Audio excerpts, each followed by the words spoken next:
আসসালামু আলাইকুম সবাইকে, কি অবস্থা সবার? তো চলে আসলাম সকাল সকাল রান্নাঘরে সকালের নাস্তা তৈরি করার জন্য। তো আজকের সকালের নাস্তাতে হচ্ছে পরোটা। এই তো আমি পরোটা, রেডিমেড পরোটা নিয়ে আসছিলাম, সেটাই বেশিরভাগ ট্রাই করি খাওয়ার জন্য। আমির হামজাকে নিয়ে স্কুলে দৌড়াদৌড়ি, সেই কারণে আর কি রুটি এটা বানানো হয় না। তো এই তো আমি পরোটাগুলো সেঁকে নিয়েছি, এবার চার পাতিল বসিয়ে দিয়েছি। এখন চা তৈরি করব।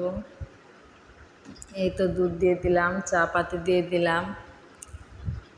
এই তো আমির হামজা, তুমি চা খাবা? আমির হামজা চা খেয়েছে, এই যে ডিম পোস্ট করে নিলাম। তো এই তো ফাইনালি ডিম পোস্ট, চা আর হচ্ছে পরোটা আজকে সকালের নাস্তা। আর আমির হামজার জন্য একটি কলা। তো সবাই ভালো থাকবেন, সুস্থ থাকবেন। আসসালামু আলাইকুম সবাইকে, কি অবস্থা সবার?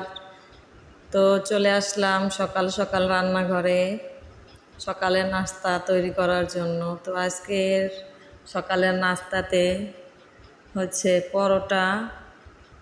এই তো আমি পরোটা, রেডিমেড পরোটা নিয়ে আসছিলাম, সেটাই বেশিরভাগ ট্রাই করি খাওয়ার জন্য। আমির হামজাকে নিয়ে স্কুলে দৌড়াদৌড়ি, সেই কারণে আর কি রুটি এটা বানানো হয় না।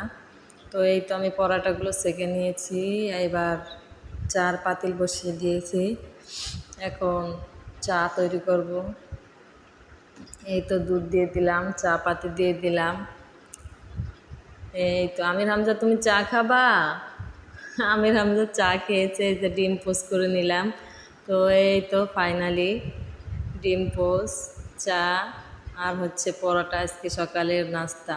আর আমির হামজার জন্য একটি কলা। তো সবাই ভালো থাকবেন, সুস্থ থাকবেন।